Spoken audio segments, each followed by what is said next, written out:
starts with coming up with a basic requirement for what the boss is going to be. So we're going to start thinking about, what type of content is this going to be? Is this going to be a funny boss? Is it going to be comedy, or is it going to be something that needs to be scary? This one is looking like it's probably going to be the latter as opposed to the former. And then we're sort of asking questions about where it's going to be placed. Is it going to be a high-level creature? Is this going to be a particularly long and enduring battle that they've got to face? We'll get a better idea of what the requirements are for the boss, and then go about sort of designing the finer details of what that boss is actually going to be about. So I might say, for example, in this case, I might say, well, this is going to be a creature that's going to do a flying attack, so therefore, obviously, it needs to have some sort of wings or some sort of aspect of it that lets it get up in the air. Then pass that over to the concept artist, and then the concept artist can take those basic gameplay requirements and then try and come up with something that looks pretty amazing. With that concept art then done, we can get it modelled and get animations for it, get it scripted, get it balanced, make sure that when you're actually fighting it, that it's a creature challenge and it's giving a regular reward, and get it into the game. Excellent. I guess one of the most important things is getting the balance of difficulty right. How do you go about balancing these bosses? The best way to start is to generally have a look at what already exists. Obviously, RuneScape is a game where we're constantly adding more and more things to it, as opposed to a game that we're creating fresh straight from the beginning. So we can have a look at existing things that already exist in the game, and then we can say, okay, well, what are the combat stats? What are the different mechanics that exist for existing bosses? And then try and figure out whereabouts in that scale that the new boss is going to fit. And then when we've got that basic idea, we can start actually looking at the figures and looking at the numbers. So it's a lot of plugging numbers into a spreadsheet and trying to tweak them and trying to get to a value that seems appropriate.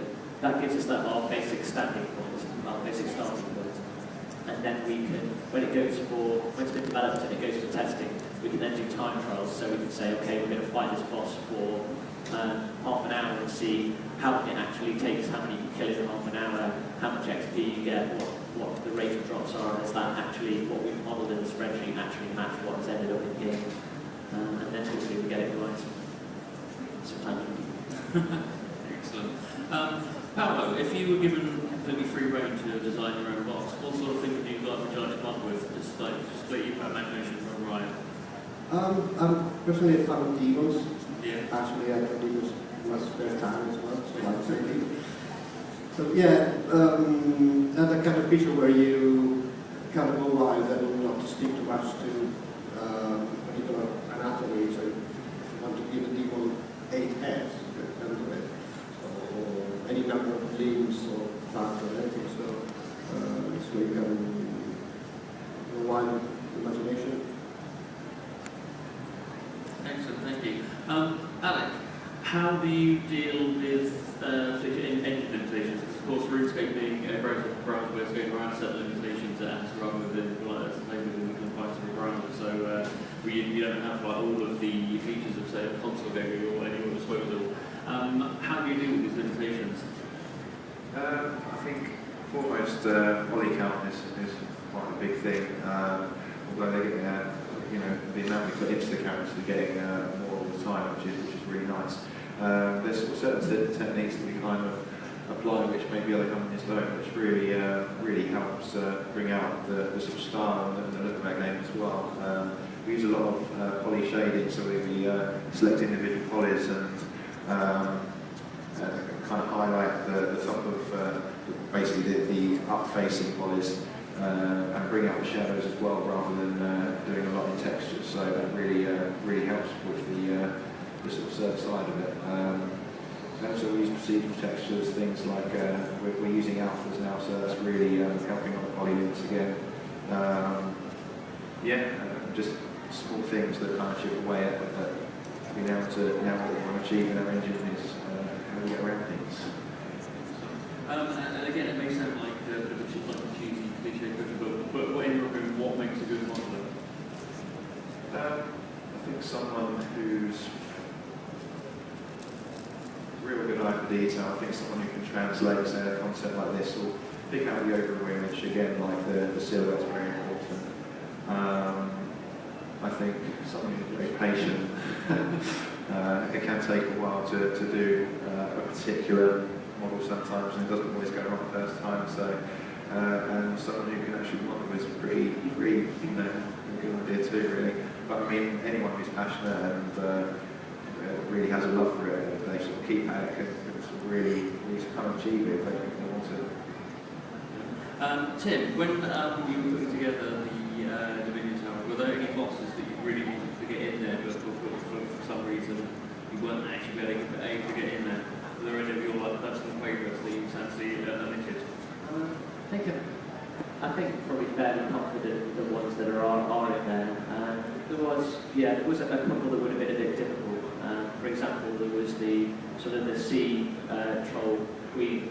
That would have been difficult because of the actual setting of the tower, because obviously it's inside a tower, and having an NPC that is going to be appearing outside the water means that you've got to create extra arenas and extra environments for that NPC to fit in. But hopefully we've got most of the favourites in there. I think we've got my favourites in there. So.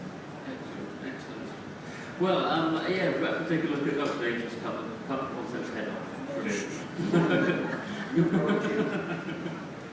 As you can see, it's usually quite carried away there, but you can get like a really good idea of what this creature's going to look like. It's all teeth and spikes, basically. So tomorrow we will be having another session where one of our modellers, Mr. Braxton, sat there on the front row, will be actually putting this creature together for you. And I remember this is something that you guys have actually helped us bring together, and it will be appearing in the Dominion Tower for you to fight within a couple of weeks' time. A few weeks. A few weeks' time, shall we say.